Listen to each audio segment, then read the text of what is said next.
Good afternoon and welcome to Tip Tuesday. I'm Rob Cantrell and I'm with StoneMill Log Timber Homes. Today we're going to be talking about how to properly flash a log home. A log home, just like any home, requires proper flashing in order to keep water out of sensitive areas in the home. Today I'm set up in front of two areas that are often overlooked when flashing. The first is the utility boxes behind me.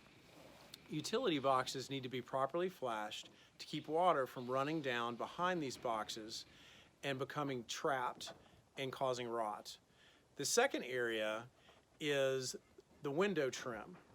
The window here, the top piece, the window header trim, needs to be properly flashed in order to keep water from running down behind the trim, causing a leak or rot over the years. The tip for the day is to use a piece of metal flashing which is kerfed into the log itself, which means that a saw cut is cut into the log and the flashing is bent and inserted into the log. This creates a seal that does not rely on caulking, which will fail over time.